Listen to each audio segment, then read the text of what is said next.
and welcome back to the Land and Climate Podcast. My name is Alasdair MacEwen, and this time I caught up again with Wim Carton, who you may remember we've spoken to before, and is the co-author of a newly published book with his Lund University colleague Andreas Malm, entitled The Long Heat: Climate Politics When It's Too Late. The Long Heat is the sequel to Overshoot, Malm and Carton's book published last year, which was an analysis of how the climate crisis had come about. There's an indication the left has been too meek, even within current government forms. There's potential for a move away from super gradualist incrementalism. These are the conversations we need to start having, and these are the things we need to start thinking about, because the question will become more urgent. How do we deal with these tipping points when we all of a sudden know that they are standing in front of the door? Market mechanisms aren't going to cut it. I started our conversation by asking Wim to introduce the themes of his new book. So The Long Heat is a long book. I mean, we tried to be a bit comprehensive in thinking about what does climate politics after we've crossed the Paris Agreement thresholds actually look like. We set this up in Overshoot. It's thinking about mitigation should always be first, but then there's all of these other things that will become more and more prominent in the climate conversation and climate politics by the very nature of crossing these thresholds. And that is adaptation, carbon dioxide removal, and geoengineering.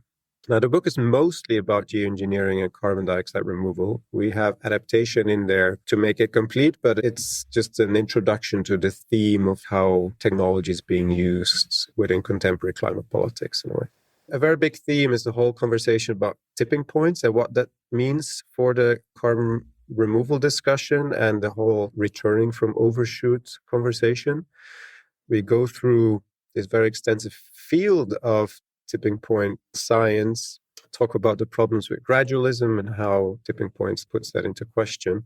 The scientific reason why Overshoot, both in terms of what we talked about in Overshoot as programmatic overshoot, the anticipation that we can somehow overshoot and then return, but also any effort to actually reduce temperatures again after we've long passed it, how that becomes very problematic, because we might cross all these tipping points, and that means reversibility in the climate system cannot be guaranteed. If anything, rather the opposite.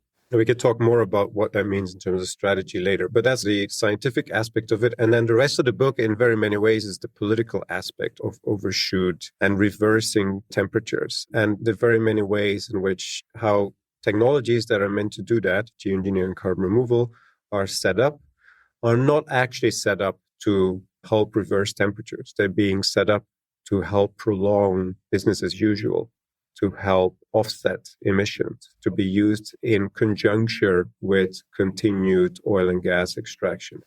Okay, thanks. And maybe if you could start to give us some of the narratives and possibilities, maybe describing the possible tipping points and the world that we are entering now. Yeah, as people might be aware, last year was the first year when we officially crossed 1.5 degrees for 1 year, the formal scientific cutting point, but it's an indication that we're getting very close to it. And many people are worried that we're seeing actually an acceleration of warming. That means this threshold might be crossed sooner than we anticipated. And now this whole literature on climate tipping points has in recent years come to the conclusion that this space between 1.5 and 2 degrees, which we call the overshoot conjuncture, is populated by a lot of the tipping point thresholds that we should be worried about and that we thought previously were further into the future at higher levels of warming, but that might actually already be triggered around 1.5 degrees or soon after that. There's quite a few of them. These are in subsystems of the climate system that have feedback dynamics built into them, which means that they're not linear in the sense that they don't react to warming in a linear way. This is what a tipping point means. So at a certain point, you might induce that subsystem to reach a new state, and it might then be very difficult for it to leave that new state, even if you take away the stressor, which is the CO2 emissions that cause the warming. So it means that you might push it into a new stable state from which it might be very difficult to reverse. We're talking about the collapse of the Atlantic meridional overturning circulation, which is essentially the ocean currents that transport heat, especially to Northern Europe, Western Europe, where there's more and more studies showing that we might face a very real risk that this might happen soon. We have the collapse of the great ice sheets, of course, the Greenland ice sheet, the West Antarctic ice shelf. We have the Amazon rainforest, which might be reverting to a new state as well. And all of these have repercussions for other parts of the climate system. I mean, the Amazon rainforest, for example, the AMOC, these ocean currents I talked about, would have repercussions for monsoons, the distribution of precipitation around the world, the possibility of doing agriculture in Northern Europe, these kind of things. Okay. And then I want to bring in the technologies here. Maybe you could describe how they enter into the narrative.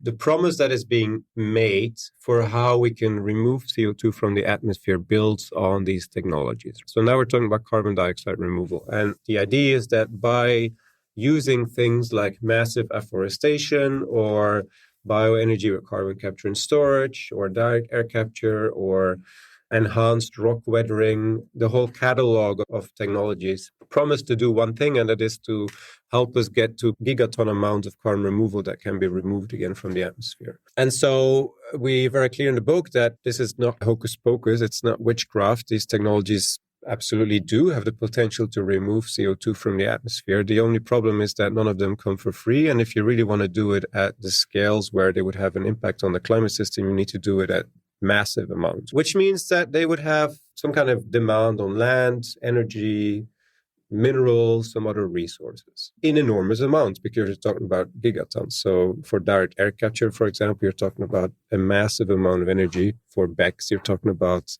land masses that consume whole continents. And this is the critique that has been leveled at these technologies for a very long time. The argument we make is that the tipping points tell us that it's never going to be possible to reverse climate change in the first place, probably. And these technologies also have constraints built into them.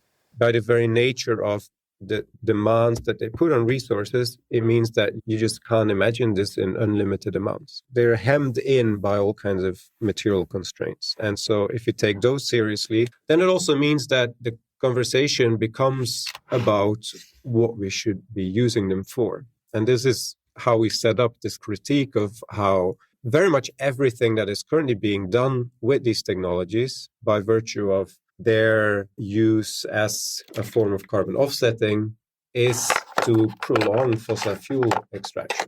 There's this inherent tension between this ambition to reverse temperatures again, which, because of the whole tipping point conversation, is deeply uncertain and will always be imperfect, and the political dynamic that you see around these technologies, which is doing lots of other things, mainly in search of profit, of course, but it's definitely not oriented towards removing CO2 from the atmosphere permanently. Okay. I'd like to go into some of the detail of the technologies. Can you tell us a little bit about the direct air capture? Direct air capture has long been one of the more hyped carbon removal technologies, and it's an interesting question to think why that is. It has this advantage, at least on paper, compared to many other technologies, that it doesn't have this massive land footprint, especially with all the nature-based technologies, with BECCS, but also with enhanced weathering and so on, where you would need like a significant amount of materials. You quickly run into some big land footprint. And DAC doesn't have that because of its like super industrial nature. So direct air capture essentially is a method by which it could take different forms, but you have like fans, for example, that suck CO2 into some kind of contraptor where you have a chemical substance that selectively captures the CO2, leaves the rest of the air out. And then the CO2, when the filter with that chemical substance is saturated, is reheated to release the CO2, and that CO2 is then captured, and then the filter again starts sucking in CO2, and the CO2 is put somewhere underground. This is, for example, being done in Iceland by a company called Climeworks. And there's all kinds of plants being built all around the world, not least in Texas, where Occidental Petroleum is building a 500,000 ton plant called Stratos, funded by BlackRock and other luminaries of the field of decarbonization, I suppose, where they basically plan to do this on a very large scale.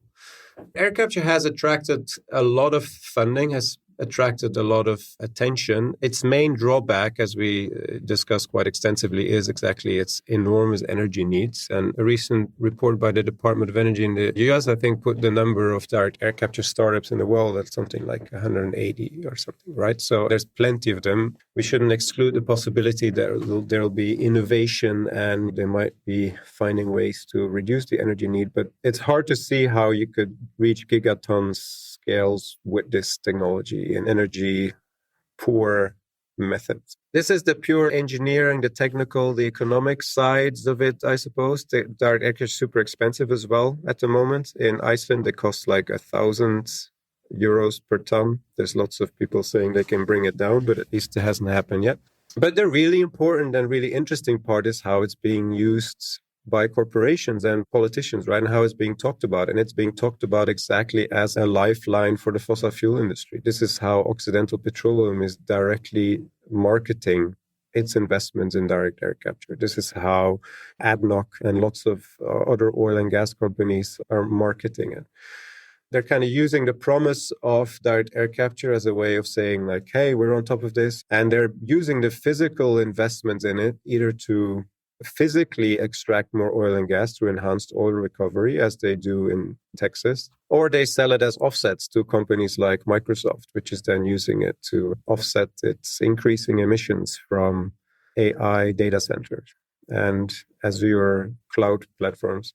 A lot of the conversation in the carbon removal space is about these hard to abate emissions and how removal is necessary for that. But I mean, if you see what's happening in the real world and what these offsets are being used for, there's just no guarantee or there's no conversation about the end uses for carbon removal. It's just companies like Microsoft buying them up wherever they can get them to offset all of its emissions. There's very little there that is hard to abate.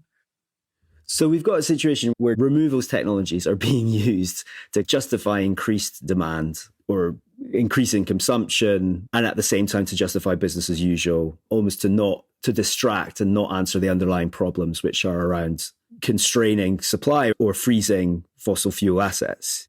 Yeah, we have a big part in the book about the ideology of it and how this is not just these companies imagining it. It's not even just Microsoft. It goes beyond the fossil fuel giants of this world. It includes the tech giants and all of these companies doing the offsetting.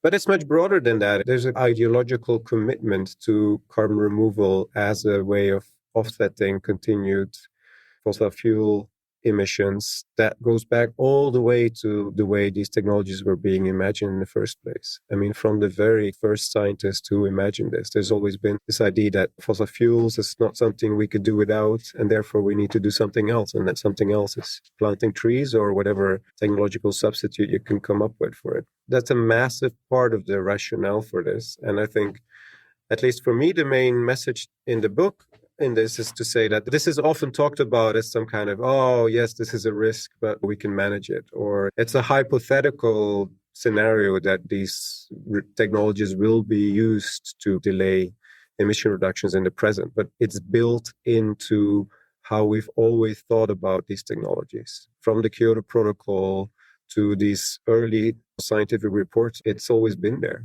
Your last book did talk a lot about the accounting side of climate policy making. We actually just spoke to an academic at the University of Toronto, Jessica Green, who said there's been too much focus from climate policymakers on climate policy in a way, and too much on emissions themselves, and much less on assets. And I guess that's been quite the kind of fundamental problem, at least in her view, that there's still not this economic focus around climate. I think that's exactly right. I think it's very powerful critique in that we've snowed ourselves into this discourse that focuses on emissions, which then sets itself up for this whole management talk, where essentially you can deal with it by things like carbon capture and storage, which supposedly take care of the emissions, but it fails to talk about the real social and political investments that go into this industry and all the incentives you create by continuing to allow for fossil fuel investments. The whole CCS, carbon capture and storage discussion, is quite interesting because it just shows that these companies aren't really serious about this anyway. I mean, they're really talking about it as an excuse. They're never going to invest in this by themselves if you don't force them. So it's very clear that what they would prefer to do most of all is just release it into the atmosphere, as they've been allowed to do for a very long time. So I very much agree that the conversation needs to shift to the acids and the fossil fuels itself, much more than the waste stream at the end pipe. If you could describe a little bit about the development of geoengineering. We have actually interviewed a few people before on geoengineering, a couple of academics who are actually just discussing the debate about geoengineering and how polarized it was. I thought the descriptions, well, it was quite humorous in your book around the developments of some of the geoengineering startups. Maybe if you could take us through even one, like, for example, After Sunsets, and give us a bit of a picture of what you've been looking at. We probably contribute to the polarization of the geoengineering in this book, but our starting point in the book is we need to start from a close analysis of these technologies to see if they hold promise or not. And we come down, in terms of geoengineering, close very firmly on the conclusion that there's no space for geoengineering in any kind of present climate politics. I could talk a lot about why that is the case and what the difference is with carbon removal. As you say, there's a lot happening in this space, and the promise of geoengineering has grown a lot. Even just a few years ago, prominent geoengineering scientists would complain that they were being neglected, and that is certainly not the case anymore. You could have said the same for carbon capture and storage. I remember there was a period when carbon capture and storage academics felt that they were being ignored, and now no longer. Yeah, exactly. There's some interesting developments also in the political economy of geoengineering, I suppose. And we talk about two companies in particular. We talk about After Sunsets, which is this kind of clownesque startup in California that is selling cooling credits, they call it, on their website. And then for every cooling credit, they put a certain amount of sulfur into a weather balloon that they then release. And then the idea is that the weather balloon will go into the stratosphere, and there it will collapse under the pressure up there and release its sulfur load, and thereby contribute to a certain amount of dimming of the sun that results in cooling. That's at least the idea. And I mean, this startup is not something anyone takes seriously, but it's very indicative, I think, of the role of startups and what is coming out of California and Silicon Valley in general in terms of solutions. And it's indicative that they're able to sell carbon offset credits, and that they have venture capital going into this, and that, you know, some people do seem very fond of it. But if you followed a little bit how they emerged and went viral a couple of years ago, it was quite interesting to see just how this startup had no scientific backing whatsoever, and it was really run by two guys essentially that thought it was a good idea, and then started buying stuff in Home Depot and concocting their own geoengineering brew on parking lots with setting fire to pesticides and fertilizers. It's an interesting window onto Silicon Valley startup culture. Yeah, and sorry, I should correct it. They're called Make Sunsets. I quite liked when you described them as Beavis and Butthead characters of the geoengineering world. Yeah, but the more serious and scary one is Stardust Solutions, which is this Israeli company backed up by some firms that have very close ties to the Israeli military and doing a lot of this in secret. They're certainly not selling offsets, but they're already running experiments, apparently. Obviously, this is the nightmare scenario, a militarized startup, including one with close ties to a genocidal state that is going it alone. They're not going to change the climate by themselves, but they're probably in a position to start selling patents to other companies or countries and sell their services and so on. You also envisage quite disastrous consequences. You talk about potential global conflicts. I wondered if you could just describe, even just for listeners, just the concept of termination shock and the implications of that.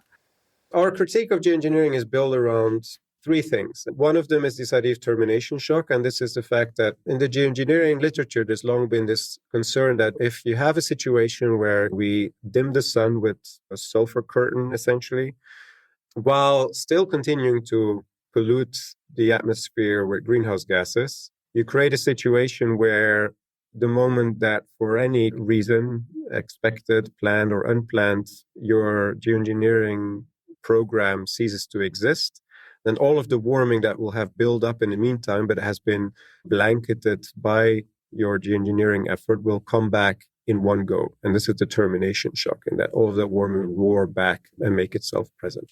This is always the risk with having this technology and not taking mitigation super seriously.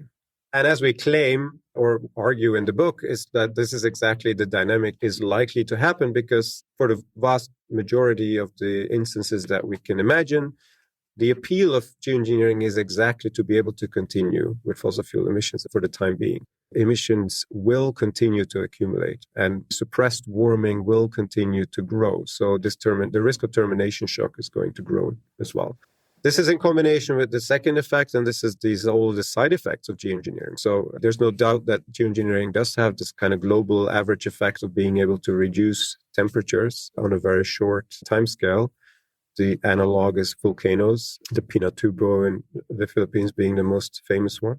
But it also comes with lots of side effects, including shifting around of precipitation patterns, potential effects on the Asian monsoon, the ozone layer. So it's, I think, very clear that a geoengineered climate at 1.5 degrees is very different from a climate at 1.5 degrees that has been accomplished only through mitigation. So a climate where there's no more warming is very different than a climate where there's still greenhouse gases and the warming has been suppressed through geoengineering. Even if 1.5 degrees might be the average temperature on those planets, regionally, they might look very different in terms of rainfall patterns, droughts, distribution around the planet. They might look very different. There's all kinds of possible side effects that look very scary and that also have a tendency to increase because, of course, they get worse the more geoengineering you need to do. And you need to do more geoengineering, the more greenhouse gases you keep putting into the atmosphere. Yeah, so it's a pretty grim picture that you paint, and it's the way that you see it and the way it could be, I guess.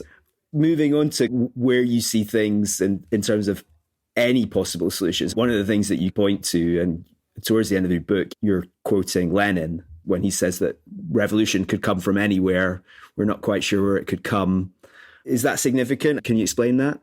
I mean, the point there, and this is also what we argue in Overshoot, is that it's so very late that there's no space anymore for these kind of very incremental, gradualist approaches to change. So in this sense, like our critique of gradualism that we set up in the tipping point chapter extends into the kind of political and social sphere. This is not to say that a revolution is able to change things like that from one day to the next, but one needs to take seriously both the need, the imperative, and the possibility of what some people call social tipping points or punctuated equilibriums, revolutions, if you want to call it that way, in society and in the economy. And that we shouldn't necessarily be afraid of those. They're by definition disruptive, especially to the people who are on the other side of it.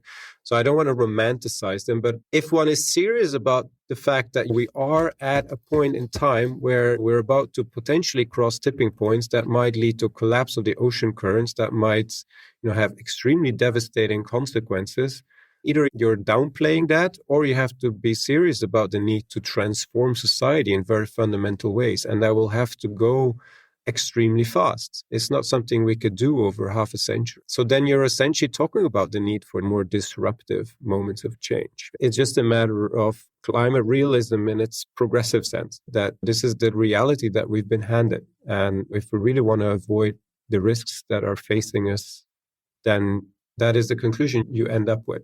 Now, this is not to say that any of this is easy, right? I, as much as Andreas, are aware there's no social agent ready to take on the revolution. There's no obvious revolutionary agent anywhere. It's very unclear how this would take out. There's no how this would play out.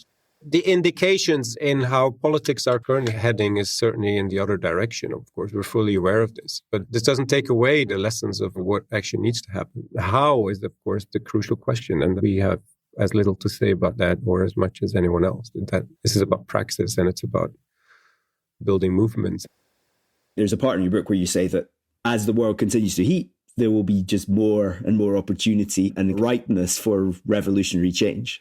This is not to revel in the potential for violent conflict, but it's very important to realize. It comes out of this insight also that some people call this doom loop, in that, it's not because climate change will manifest itself more and more that all of a sudden there'll be more demand and more needs and more pressure to actually do something about climate change. You might see the opposite, right? In that more and more effort is diverted into dealing with the social and economic and political outcomes rather than the ultimate cause. All of those will create tensions, conflicts, and it's in those moments where disruption becomes possible, or more possible at least.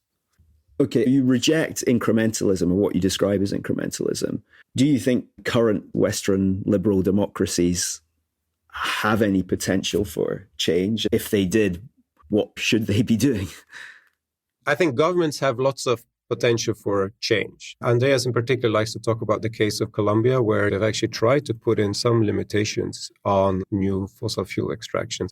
That case also makes very clear what the challenges with that are in terms of the international order not moving in the same direction, of course, creates massive economic, financial problems for Colombia then. And not to say all the companies that are lobbying very hard to change the regime.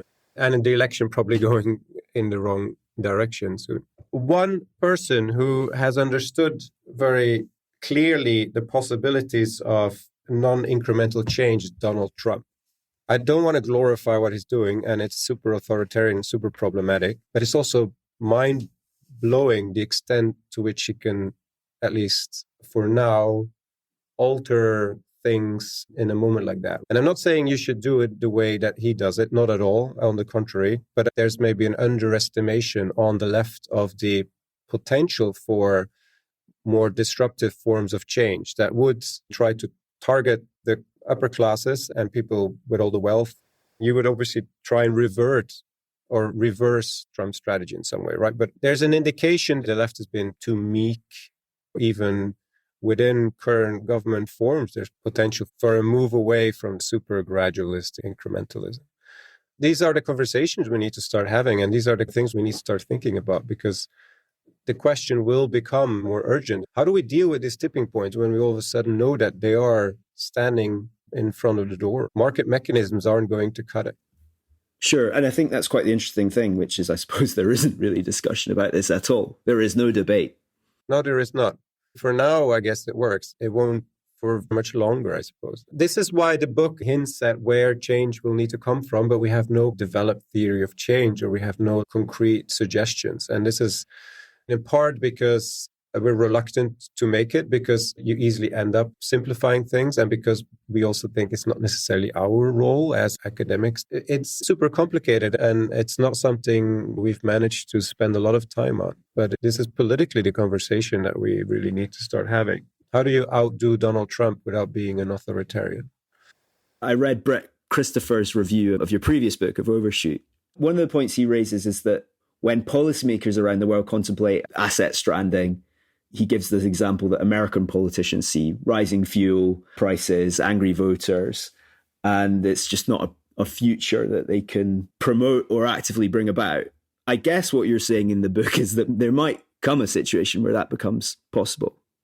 No, I think he's very right. This is the catch-22 that we're in. This is also what we outline in Overshoot.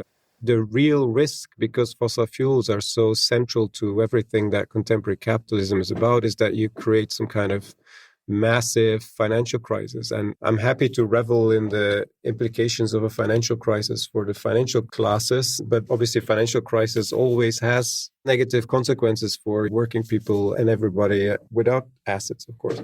This is also why it's very hard to come up with a concrete solution. We're definitely not arguing against the tremendous social consequences that asset stranding might have if you would do it in a kind of short and extensive way. But it's this call to take seriously what the alternative is. And the alternative is to deny the reality of climate change, or at least its seriousness, including all of these tipping points. This is the situation we're in is so dire that is somehow the choice we're forced to make. It's easy to see the negative consequences of massive asset stranding in a short period of time, but we should equally see all the people that are left stranded if you don't take climate change seriously. Thanks very much to Wim Carton for his time. And you can find a link to his book, co-written with Andreas Malm and published by Verso, in our podcast blurb, as well as some other reading recommendations he's given.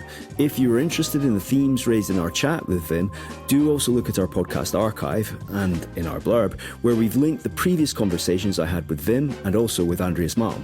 Just to repeat that if you haven't yet and you like the show, please do give us a podcast review on your podcast platform, as it helps others find us. Thanks also again to Vasco Kostovsky for audio engineering the show, and Bertie will be back for another interview in 2 weeks. I'm Alasdair MacEwen, and thanks for listening.